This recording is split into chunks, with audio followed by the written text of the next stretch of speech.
So natin ng ating mga Bibles sa 1 Samuel chapter 7 at babasahin natin verses 3 hanggang 8. Nagsalita si Samuel sa buong sambahayan ng Israel, kung kayo'y nanunumbalik sa Panginoon ng inyong buong puso, ay inyong alisin ang ibang mga Diyos at ang mga Astarot na nasa inyo. Ituon ninyo ang inyong mga puso sa Panginoon, at sa Kanya lamang kayo maglingkod, at ililigtas na kayo sa kamay ng mga Filisteo. Kaya inalis ng mga anak ni Israel ang mga Baal at ang mga Astarot, at ang Panginoon lamang ang kanilang pinaglingkuran. Sinabi na Samuel, tipunin ninyo ang buong Israel sa Mispa, at idadalangin ko kayo sa Panginoon. Kaya sila'y nagtipon-tipon sa Mispa, pumigib ng tubig, ibinuhos sa harap ng Panginoon, at nagayuno ng araw na iyon. Sinabi nila roon, kami ay nagkasala laban sa Panginoon. At nagugong si Samuel sa mga anak ni Israel sa Mispa. Nang mabalitaan ng mga Filisteo na ang mga anak ni Israel ay nagtipon sa Mispa, umahon laban sa Israel ang mga Panginoon ng mga Filisteo. Nang mabalitaan yun ng mga anak ni Israel, sila ay natakot sa mga Filisteo. Sinabi ng mga anak ni Israel kay Samuel, huwag kang tumigil sa pagsamo para sa atin sa Panginoon nating Diyos, upang iligtas niya tayo sa kamay ng mga Filisteo. Dito sa pangyari ito, ang pinaka-sentrong ideya sa mga talatang ito ay ang pagpapatibay ni Samuel sa pananampalataya ng taong Israel o mga taong Israel. Kaya pinamagatan ko itong katatagan ng buhay mananampalataya. Kapag tayo nagkakasakit, natulong tayong mag-maintain ng mga gamot para mapanatili natin ang ating kalusugan. Marami sa atin dito nag-maintain na ng gamot. Bagong tinubuan ng diabetes, ay kailangan mag-maintain niya. Yung mga high blood, kailangan mayroong maintenance. Nagsasalita rin ako sa aking sarili sapagkat mayroon din ako maintenance, at yan ay forever na, lalo na ang insulin. Nawala itong kaibahan sa totoo nating kalagayan bilang spiritual, sa ating buhay spiritual. Kailangan natin ng maintenance. At dito sa talatang ito, mayroon ditong katotohanan na si Samuel ay nagtuturo sa bayang Israel kung paano lang i-maintain ang kanilang spiritual strength. Paano lang i-maintain ang kanilang spiritual na kalakasan. Na ano-ano ang mga maintenance na ito. Number 1, pakikinig. Pangalawa, paglilinis. Pangatlo, pananalangin. Yan talaga ang dapat natin gawin para i-maintain ang ating spiritual stability, ang ating spiritual strength. So una, pakikinig. Sa verse 3, may kita natin nagsalita si Samuel sa buong sambahayan ng Israel. Ang sabi niya, kung kayo'y nanunumbalik sa Panginoon ng inyong buong puso, ay inyong alisin ang ibang mga Diyos at ang mga Astarot na nasa inyo. Ituon ninyo ang inyong mga puso sa Panginoon, at sa Kanya lamang kayo maglingkod, at iniligtas na kayo sa kamay ng mga Filisteo. Dito, ipinahayag dito ni Samuel na kung sila'y magsisisi, tumalikod sa kanilang masudyusan at maglingkod lamang sa Panginoon, itiyak na sila ay ililigtas. So napakalaga ang pakinggan ng mensahe nito ng isang propeta. Sa atin naman, tiyakin natin tama ang mensahe ng ating pinapakinggan, sapagkat maraming tao ngayon ang nakikinig ng iba't ibang sermon, iba't ibang mensahe. Pero hindi tayo nakatitiyak kung ito nga ay tama. Pero paano natin malaman na ang tamang mensahe ay siyang dapat natin pakinggan? Dito lang sa sinabi ni Samuel, makikita natin ang dalawang bagay. Una, ang tamang mensahe ay naglalapit sa tao tungo sa Diyos. Naglalapit talaga sa tao tungo sa Diyos. At ikalawa, ang tamang mensahe ay nagtuturo ng tamang gawain paano lalong mapalapit sa Diyos. Ang sabi nito ni Samuel, kung kayo'y nanunumbalik sa Panginoon ng inyong buong puso, ay inyo ngang alisin ang ibang mga Diyos at ang mga Astarot na nasa inyo. Yan ang masarap na mensahe na dapat natin magpakinggan.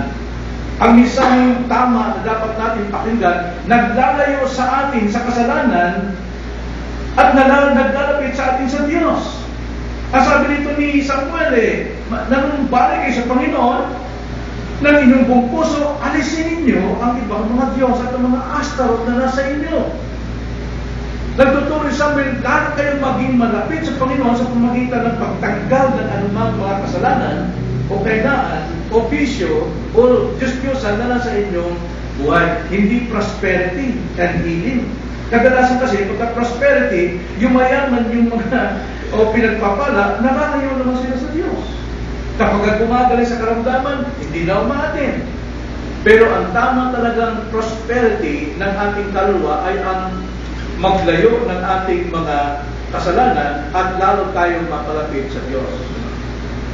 At hindi lang yun, ang tamang mensahe, ito'y nagsasalita sa atin ng personal. Personal. Nangungusos sa atin at hindi para sa ating katabi. Ang sabi ni Samuel dito, nagsalita ni Samuel sa buong sambayan ng Israel, kung kayo'y nanunumbalik sa Panginoon na inyong buong puso ay inyong nga alisin ang ibang mga Diyos at ang mga Astarot na nasa inyo. Ilang beses po ang personal pronouns dyan. Tinukoy sila sa inyo, sa iyo, sa inyo. Kaya mensaheng naglalapit sa Diyos ay mayroong conviction sa ating mga puso. Personal itong nagsasalita sa atin. At hindi lang yon, ang tamang mensaheng dapat pinapakinggan natin ay nananawagan sa ating puso. Sa puso talaga dapat tayo kinakausap. At hindi lamang sa ating damdamin, sa ating emotion, sa ating pakiramdam, kundi sa puso. Ang sabi nito ni Samuel, kung kayo'y nanumbalik sa Panginoon ng inyong buong puso, ay inyong ang alisin ang ibang mga Diyos at ang mga Astarot na nasa inyo. Yon, tamang mensahe. At hindi na yon, tamang mensahe ay nagtuturo ng tamang gawain. Tamang gawain. At tapos na alisin ang anumang balakid sa paglapit sa Diyos, ang sabi dahil, ituunin nyo ang inyong mga puso sa Panginoon at sa Kanya lamang kayo maglingkod at ililigtas na kayo sa kamay ng mga Pilisteo.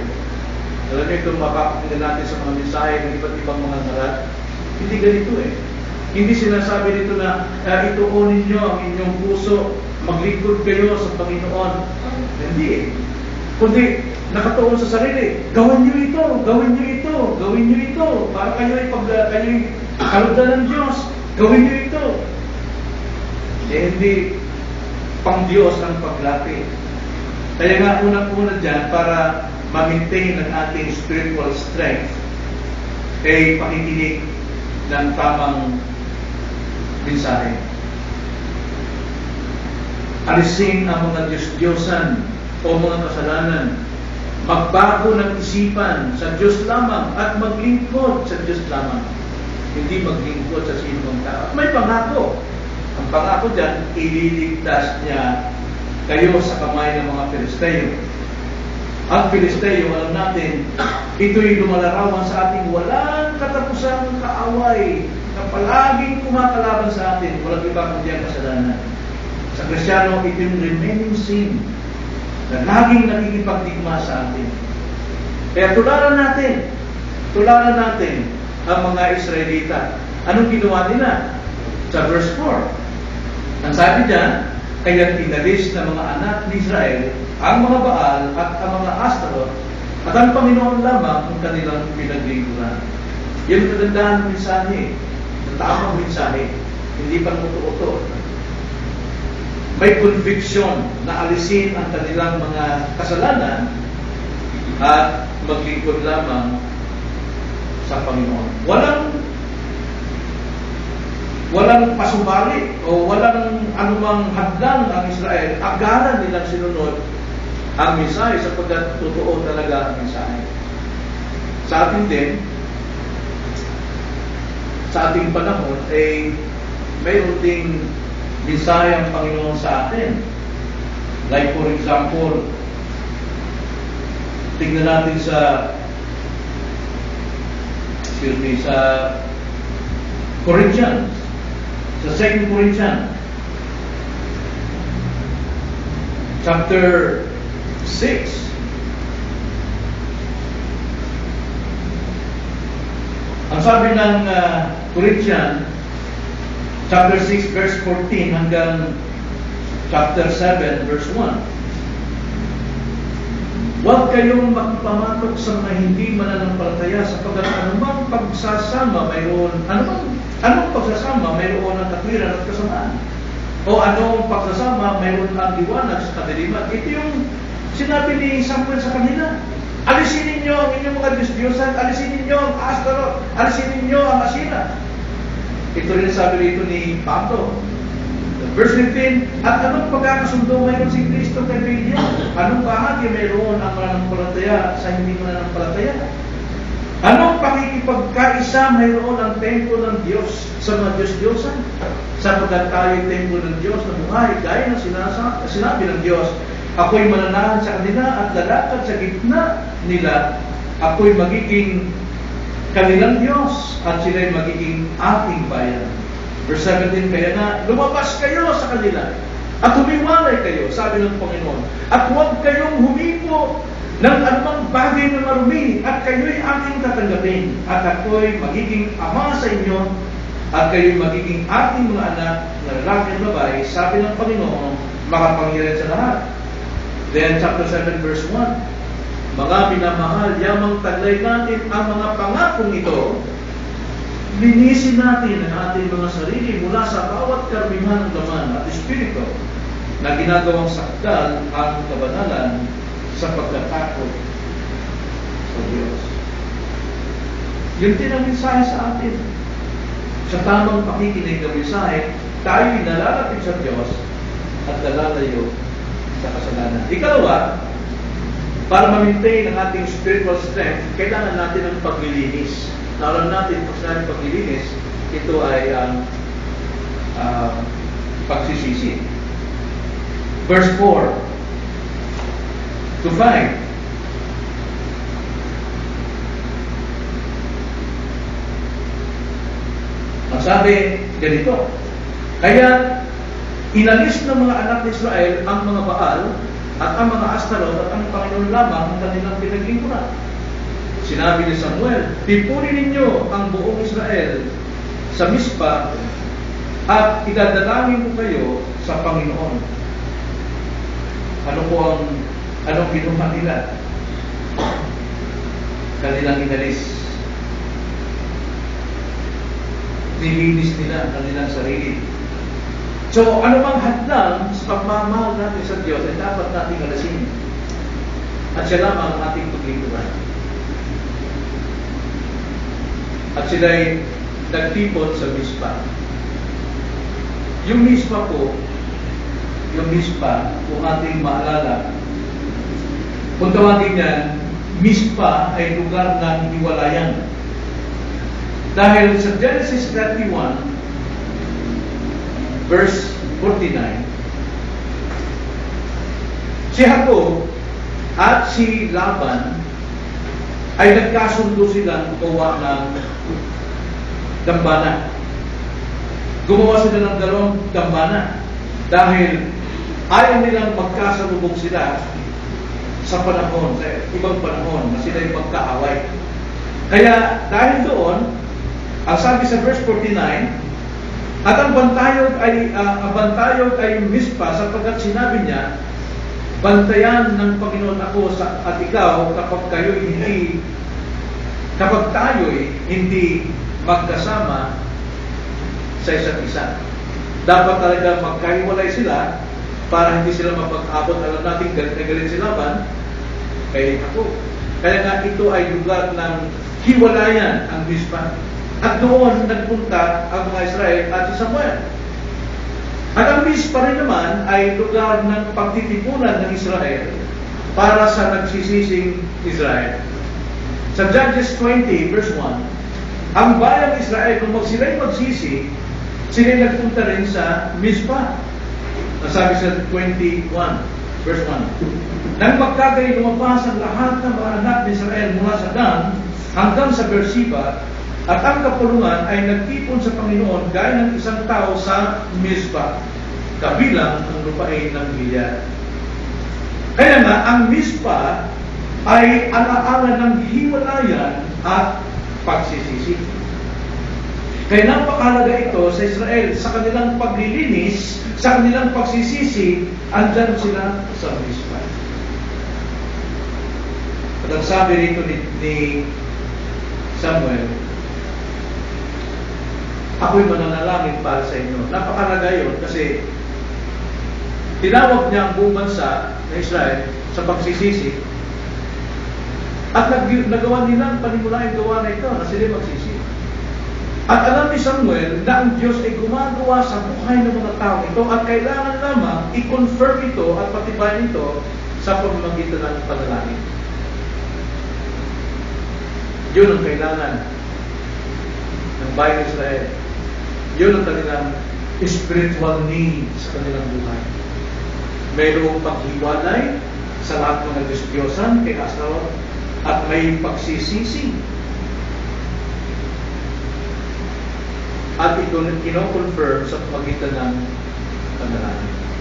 Kaya para mapanatili natin ang ating spiritual strength, dapat mayroong maintenance. Ano yung unang maintenance? Dapat mayroong pakikinig ang Word of God. Ikalawa, mayroong paglilinis.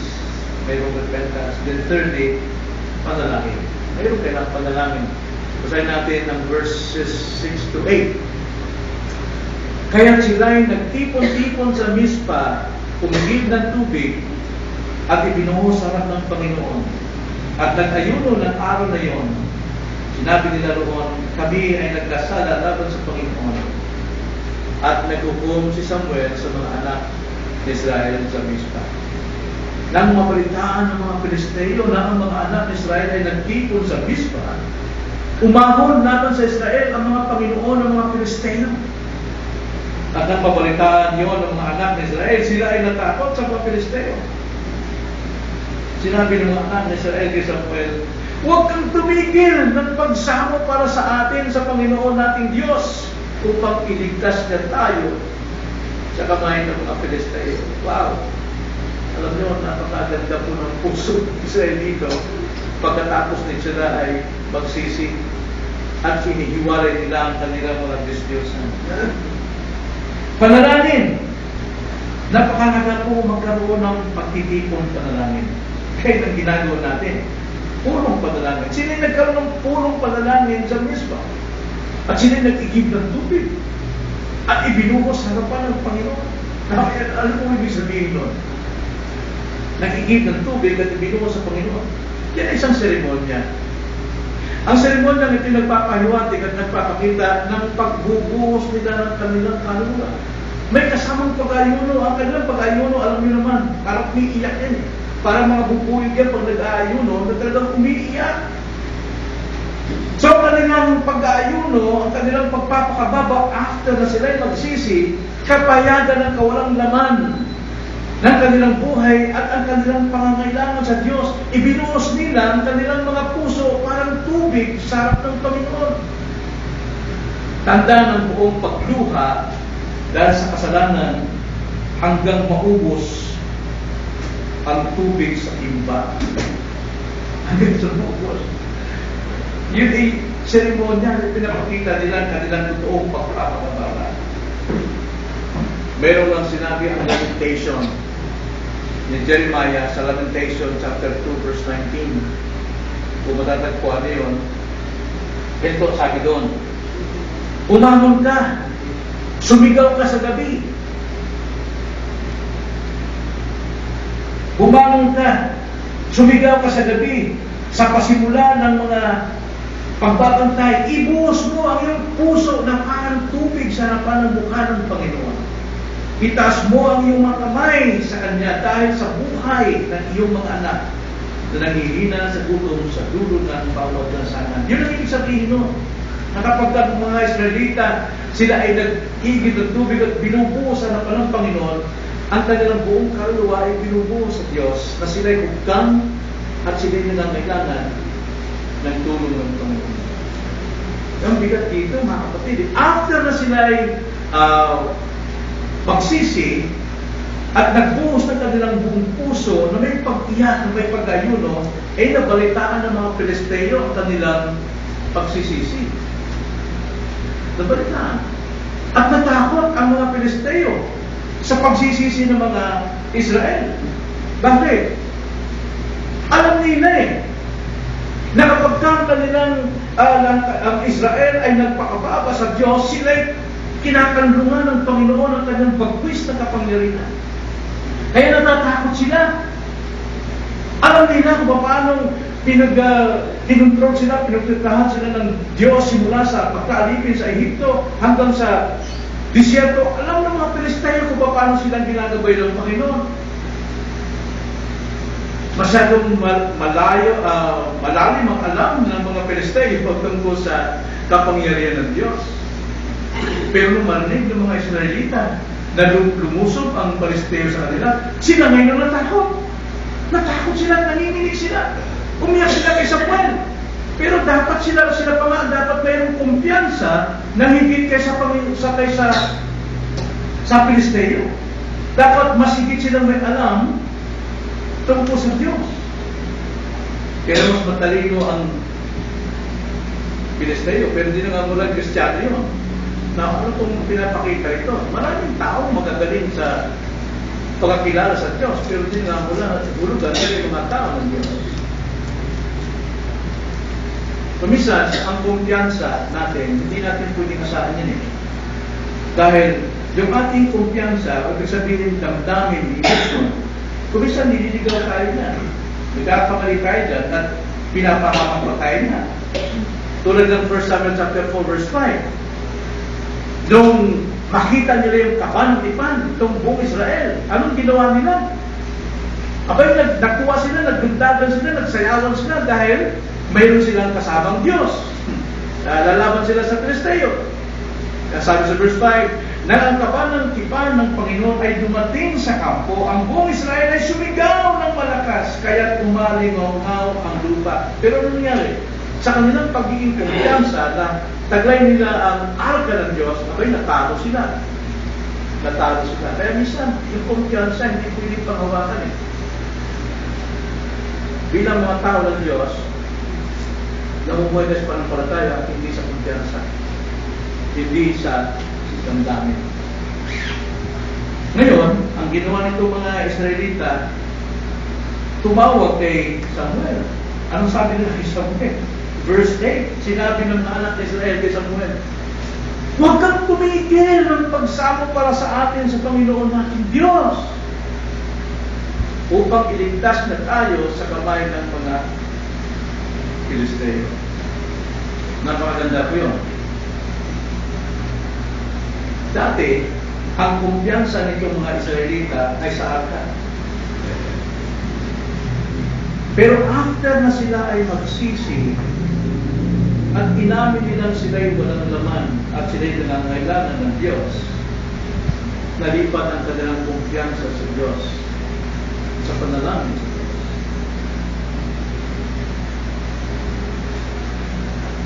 Wala silang kumpiyansa sa kanilang sariling lakas at maging sa akin.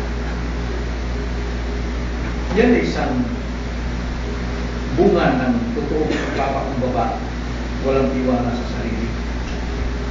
Yan ang hinahanap ng Diyos. Kasi dati sa arka sila nagtitiwala, pero ngayon, mayroon silang wisdom. Sa Panginoon na ang kanilang tiwala. Kaya ayaw nila na tumigil si Samuel sa kapanalangin.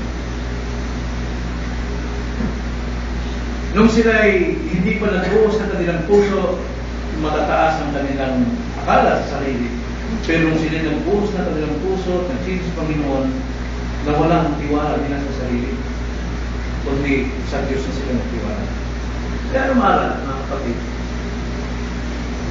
Una, gawin natin, dalasan, huwag tayo magtiwala sa ating emosyon. Akala, ito na eh. Kumisan, ililigaw tayo dyan. Kundi dapat tayong magtiwala sa ating sinasampalatayanan, Panginoon. Yan ito. The just shall live by faith and not by emotion. At ikalawa, pakinggan natin ang salita ng Diyos na ating narinig. Ano ba ang tinuturo sa atin? At sa ating pakikinig, dapat bukas din ang ating sarili na handa natin isagawa ang ating mga natutunan. Alam niyo, madaling manalangin eh. Pagka mayroong preaching at nanalangin tayo, Panginoon, kami po ay nagkasala sa ganito. Pero hindi makikita sa buhay, walang kwenta yan. Mayroong kasabihan na nung araw sabi, you're not humble if you humble yourself. Sabi na. Pero totoo no, dapat lang i-humble natin ang ating sarili, pero huwag natin itaas ang ating pagiging humble.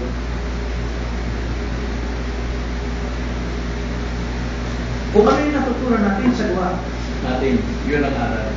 Para mapanatili natin ang ating spiritual stand. At pangatlo, pag-ingat din tayo, magpagbantay kapag tayo ay nagbuhos ng puso sa Diyos, pagsisisi, at tayo babang-baba na sa ating sarili. Doon dumarating ang kaaway. Doon dumarating ang mas matinding temptation. Dahil takot sila sa mga Kristiyanong nagsisisi at nagpapakumbaba sa Diyos. Dati sinisikap ng Pilisteo na sila'y uksuhin. Nagpapadala sila ng mga babae sa Israel para ibagsak sila sa pananampalataya, para lumayo sila sa Diyos. At pagkatapos, pag hinang-hina sila, sinusugod ng Pilisteo, ang Israel, naghahati sila. Pero ngayon, nagsisi itong Israel. Nagpakababa. Natakot ang Pilisteo. Dahil alam nila, Diyos na ang kalaban nila. Diyos na ang kalaban. Kaya napakalaga po sa atin, para ma-maintain natin ang ating spiritual strength, listen sa salita ng Panginoon. Then, magsisi sa ating kasalanan. Isagawa natin ang ating paglilinis ng ating mga sarili. Pagkatapos, manalangin tayo. Napakalaga ng panalangin sa buhay ng isang Kristiyano. Napakalaga. James 4 verse 6, God resists the proud but gives grace to the humble. Yun po ang kailangan. So ngayon gabi tayo po yung manalangin.